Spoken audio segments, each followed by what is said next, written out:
사랑하는 성도 여러분, 오늘 종려 주일입니다. 예수님이 십자가를 앞두시고 예루살렘 성에 입성하신 이 오늘을 시작으로 한 주간 고난 주간이 시작됩니다. 이 고난 주간은 그리스도의 십자가와 고난을 더욱 묵상하는 기간입니다. 해마다 이 종려 주일에 고난과 십자가 묵상을 강조한 마틴 루터 선생님 말씀을 제가 소개해 드렸습니다. 오늘도 한번 반복해서 보도록 하겠습니다. 제가 읽겠습니다. 만일 당신이 그리스도의 고난을 하루만 올바르게 묵상한다면, 아니 1시간만이라도, 아니 15분만이라도 올바로 묵상한다면 이것이 우리로 하여금 1년을 꼽아 금식하는 것보다, 여러 날 찬송가를 부르는 것보다 100번의 미사를 드리는 것보다 더 유익할 것입니다. 왜냐하면 십자가 묵상은 우리의 전 인격을 변화시켜서 세례받을 때와 같이 우리의 존재를 새롭게 만들기 때문입니다. 이 루터가 말했던 십자가 묵상의 유익을 맛보시는 한 주간이 되시면 좋겠습니다. 그리고 어떻게 이 고난 주간을 보내면 좋을까 고민을 해봤습니다. 순환일에 해당하는 금요일에 하루 금식 정도 해보실 것을 권합니다. 또 디지털 기기 사용을 금하는, 잠시 중단하는 미디어 금식도 한번 시도해 보시기를 바랍니다. 그런데 우리가 무엇을 먹지 않고 또 폰 사용도 하지 않고 이 고난 주간에 무엇을 하지 않을까, 여기에 관심을 두는 것보다 무엇을 우리가 하는 게 좋을까, 여기에 포인트를 더 주면 좋겠습니다. 그릇을 비우는 목적이 그곳에 보배이신 그리스도를 담아내는 것이, 그것이 우리의 목적이어야 하는 것입니다. 이번 주간에 묵상의 시간을 확보하실 뿐만이 아니라 그 시간을 경건한 음악을 듣는 시간으로 또 채웠으면 합니다. 마침 이 고난 주간 복음 26장, 27장 말씀입니다. 제가 두 사람이 되어서 소리하는 것 같습니다. 7번으로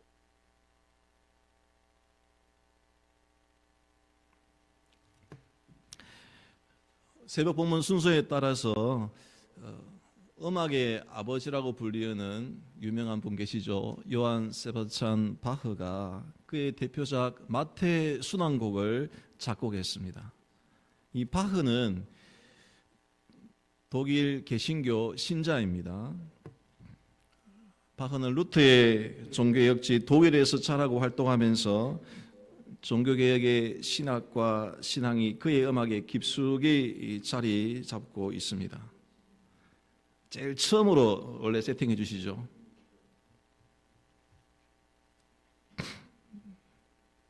네, 지금 루터 이야기하면서 또 바흐 얘기를 하고 있습니다. 따라오고 계십니까? 이 바흐는 루터의 신학과 그 신앙을 그대로 영향받아서 음악 활동을 했습니다. 바흐의 마텐 순환곡에는 우리의 말과 글로는 표현할 수 없는 경건의 영역을 음악적 감성으로 아주 잘 표현해낸 최고의 수작이라고 할 수가 있는데, 이 평가에는 이견이 없습니다. 심지어 불신자들조차도 여기에 동의를 하고 바흐의 음악에 경탄을 보내고 있습니다. 성도 여러분, 우리도 이 땅에 잠시 왔다 가면서 이 경건음악의 최고봉이라고 할 수 있는 이 마태 순환곡을 한번 제대로 감상하고 천국에 가야 되지 않겠습니까?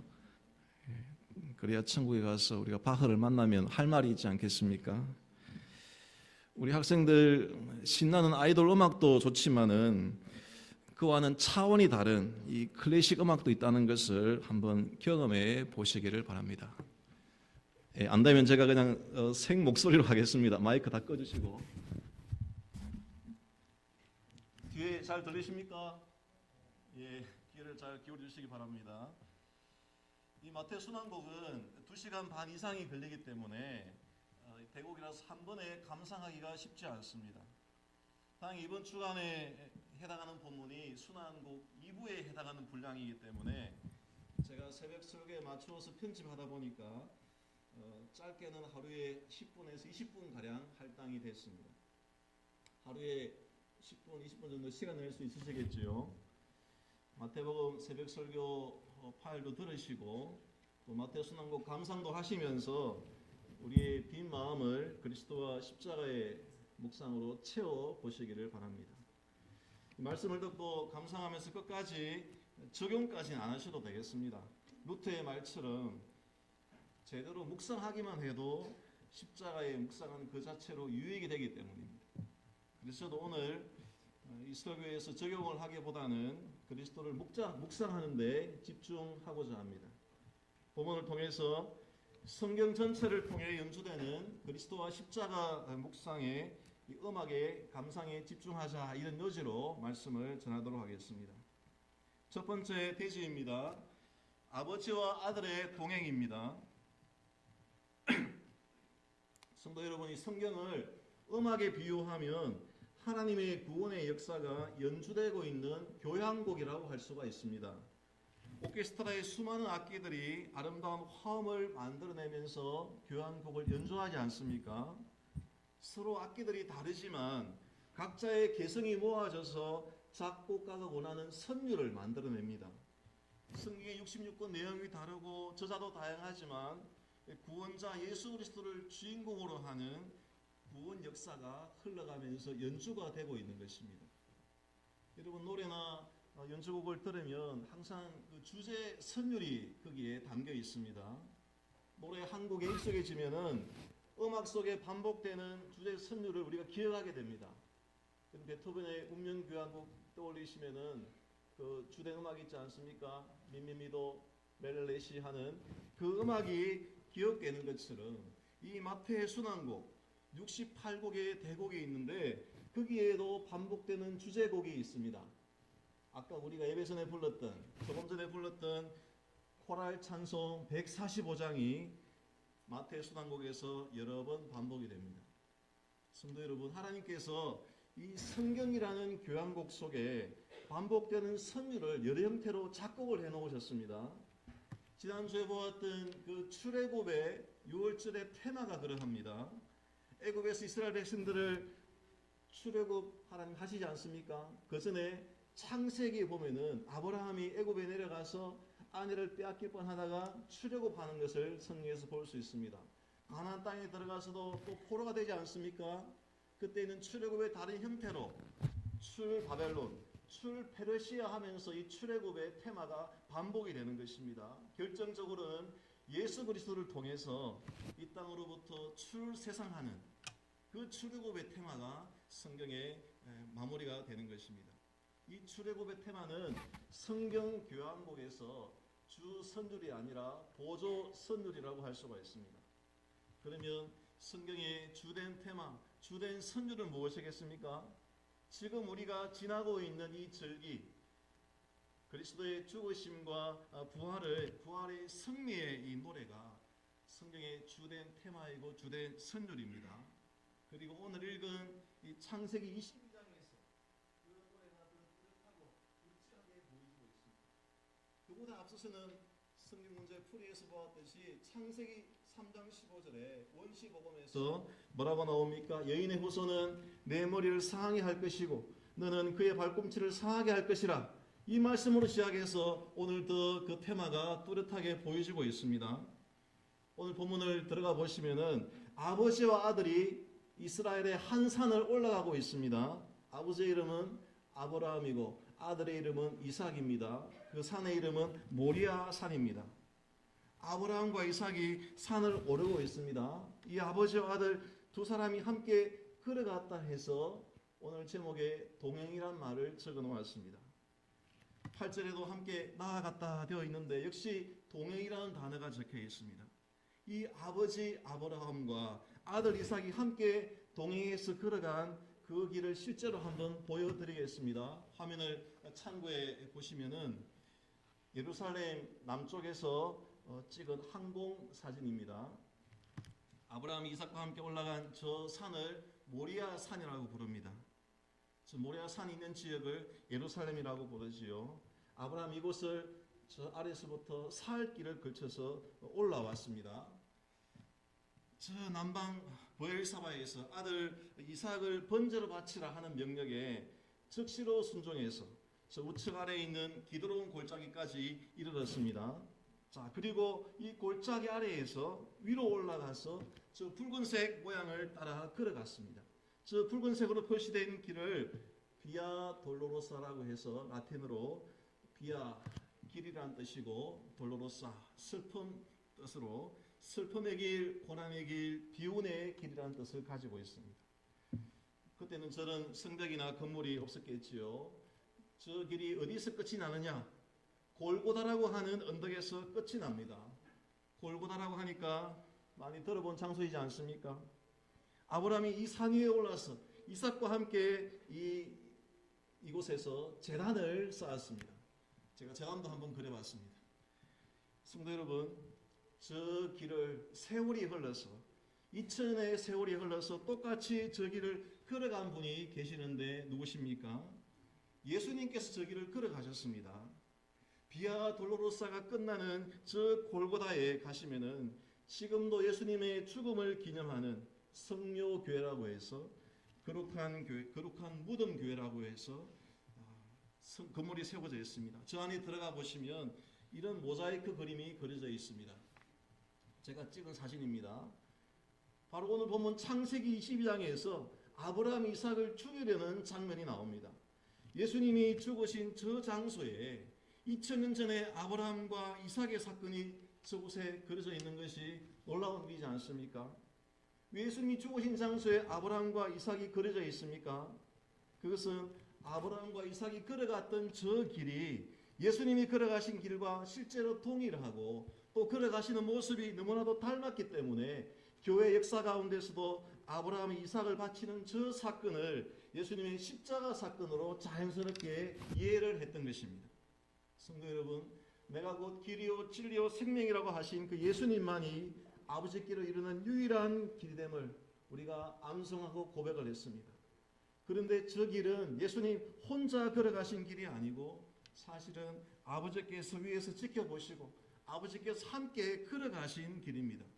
아버지께서 아들과 함께 걸어가신 길이기에 이 길만이 아버지께 이르는 유일한 길이 구원의 길이 될 수가 있는 것입니다. 이 고난주간에 성령 하나님께서 깨닫게 하시는 그 은혜로 저 십자가의 길이 아버지와 아들의 동행을 통해서 완성되었음을 아시고 성부, 성자 하나님께 감사하는 성우님들 되시기를 바랍니다. 두 번째 대제입니다. 아버지와 아들의 마음입니다. 그러면 십자가 길을 동행하시는 아버지와 아들의 마음을 한번 알아보겠습니다. 아브라함 이삭과 저 비아 돌로로사를 동행하면서 갈 때에 주고받는 대화가 성경에 나옵니다. 이 대화를 통해서 하나님 아버지의 마음과 그 아들 예수 그리스도의 마음을 읽어낼 수가 있습니다. 6절에 아버지의 마음이 나오고 7절, 8절에 아들의 마음이 나오고 9절에는 두 마음이 합쳐져서 아름다운 사랑의 화음이 완성되고 있습니다. 6절을 먼저 보시면은 아브라함이 번제나무를 가져다가 그 아들 이삭에 지우고 자기는 불과 칼을 손에 들고 두 사람이 동행했다고 합니다. 아브라함의 손에 이 불과 칼이 들려 있는데 어디에 쓰려고 지금 들고 올라가고 있습니까? 조금만 있으면 아들을 찔러 죽이려는 도구로 사용하기 위해서, 또 찔러 죽인 아들을 불로 태우기 위해서 이 도구를 가지고 올라갑니다. 살인 도구이고 아들을 태워버릴 그 도구가 아버지 손에 들려 있습니다. 아버지 심정을 생각해 볼 때에 정말 이 길은 이름 그대로 고난의 길이고 슬픔의 길이고 비아 돌로로사, 비운의 길이라고 할 수가 있습니다. 아브라함이 이삭과 동행한 저 길을 이후에 아들 예수님이 십자가를 걸어가는 그 장면이 되게 하신 것입니다. 우리 눈에는 두 장면이 차이가 있어 보입니다. 이삭은 아버지 아브라함과 같이 걸어갔지만 예수님은 홀로 이 길을 걸어가신 것 같습니다. 이삭이 번제나무를 메고 올라가듯이 예수님도 똑같이 나무 십자가를 메고 올라가셨습니다. 그런데 예수님 옆에는 아버지가 보이지 않습니다. 예수님은 홀로 이 길을 걸어가신 것 같습니다. 그러나 성도 여러분, 눈에 보이는 것에만 집착하지 마시고 예수님이 이 길을 홀로 걸어가셨지만 그것을 지켜보시는 아버지 하나님께서 계시다는 것을 놓치시면 안 되겠습니다. 십자가를 향해 걸어가는 그 아들을 바라보는 아버지의 마음이 어떠하였겠습니까? 오늘 성경을 자세히 보시면 하나님께서는 아브라함을 통해서 하나님 자신의 마음을 표현하고 있음을 알 수가 있습니다. 한번 생각해 보십시오. 아브라함 입장에서 100세나 아들입니다. 75세 때 약속을 받아서 25년이 지나서 낳은 그 자기 생보다 귀한 아들인데 그 아들을 바쳐야 되는 심정입니다. 그 찢어지는 아브라함의 가슴에 그 아브라함의 심정에 하나님의 마음이 녹아 들어가 있는 것입니다. 독생자를 십자가에 못 박아야 했는데 아버지 하나님의 마음이 그 새카맣게 타 들어갔을 것입니다. 아버지 하나님은 단지 십자가를 지고 간 아들만 쳐다보고 계시는 것이 아니라 사실은 아브라함보다 하나님의 속에는 그 무서운 칼과 우리 걸려있는 손이라고 볼 수가 있습니다. 여러분, 예수님을 때리는 손, 예수님을 못 박은 손이 사실은 로마 병정의 손이 아니었습니다. 유대인들의 손이 아니었습니다. 예수님을 때렸던 손은 아버지 하나님의 손이고 예수님을 찔렀던 손도 아버지 하나님의 손이었습니다. 하나님께서 그들의 손을 빌려서 사용하셨던 것입니다. 하나님은 내가 이 아브라함과 같은 이런 찢어지는 마음을 가지고 너희에게 내 아들을 준다 하는 것을 대신 보여주고 계십니다. 이 길만이 너희가 영생을 얻는 길이기에 내가 이 방법을 선택할 수밖에 없었다 하는 것을 이 창세기에서부터 아브라함을 통하여서 하나님께서 우리에게 보여주고 계신 것입니다. 성도 여러분, 우리 아버지의 크신 사랑에 우리는 빚진 자들입니다. 우리가 성찬식에서 그 찢어지는 떡을 보면서 아들의 찢겨지는 몸을 기억하고 기념을 하지만 그 속에는 아버지의 찢어지는 마음도 담겨 있다는 것을 잊지 말아야 하는 것입니다. 7절 이후부터는 아들의 마음이 나오고 있습니다. 아들이 뭐라고 묻습니까? 그리고 나무는 여기에 있는데 번제할 어린 양이 어디에 있습니까? 이때 이삭의 나이가 적어도 15살 이상은 된 것으로 보입니다. 재단에 쓸만한 나무를 내려 올라갈 정도가 된 나이고 광야를 40일 동안 걸어올 정도가 되는 것은 15세 이상, 20대 초반까지 가능한 성소는 길을 지나고 있습니다. 이삭이 자기가 제물이 될 것을 아마 직감했을 것으로 보입니다. 그런 정황들이 곳곳에 보입니다. 제물을 가져가지 않고 제물을 잡을 도구만 가지고 가는 것이 참으로 이상해 보이는 일입니다. 그 당시에 가나안 지역에 근신 제사가 병행했었기 때문에 아버지가 나를 참으려 가는 게 아닌가 이런 상상도 가능했을 것입니다. 아버지에게서 기대한 답이 아마 이런 것이었겠습니다. 아들아, 내가 사람을 써서 어린 양 한 마리를 미리 갖다 놓았다. 이런 대답을 기대했을 텐데 하나님이 친히 준비하시리라. 이상이 기대한 대답이 아니었습니다. 제가 만난 이상이었다면 눈치를 채고 120살 되는 그 아버지를 쉽게 뿌리치고 아마 도망갔을 것 같습니다. 그러나 이삭은 그것을 알고도 하나하지 않았습니다. 골고다를 향해서 계속 걸어갔습니다. 우리 예수님도 파산하지 않으셨습니다. 이 길을 걸어가면 골고다의 죽음이 있다는 것을 아셨지만 피하지 아니하고 그 길을 끝까지 걸어가셨습니다. 아들은 이 길을 자원해서 걸어가신 것입니다. 6절에 동행하는 말, 이것이 우리를 잘 보여줍니다. 동행하라, 함께 걷는다 하는 것입니다. 서로 같이 걸어가는 것입니다. 한쪽 일방적으로 강요해서 끌고 가는 것이 아니라 억지로 끌려가는 것이 아니라 서로 배려하면서 이해하면서 친구처럼 가는 것을 이 동행하는 의미가 보여주고 있습니다. 애국처럼 노아처럼 하나님과 동행하는 삶을 말하고 있습니다. 이 동행이라는 말 속에 이삭도 예수님도 이 길을 억지로 가신 것이 아니라 자원하여 걸어가심을 보여주고 있습니다. 아브라함과 이삭이 걸어갔던 저 모리아산 맞은편에는 감람산이 있는데 그 아래에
주님이 내 짐을 좀 지어 주시기를 도움을 청하면서 나도 내 십자가를 지고 주를 따라가겠다 노래하고 있는 것입니다. 성도 여러분, 우리가 걸어가야 될 길은 좁은 길이고 또 무거운 짐을 지고 가는 길임을 아실 겁니다. 길도 험한데 그 짐들을 혼자 다 짊어지고 가려고 무리하지 마시기 바랍니다. 짐을 가볍게 만들 수 있는 방법이 여러분 각각에 있습니다. 옆에서 함께 걸어가시고 나와 동행하시는 그 주님께 우리의 짐을 넘겨드리면 됩니다. 주님 말씀하셨지요. 수고하고 무거운 짐진 자들아 다 내게로 가 내가 너희를 쉬게 하리라.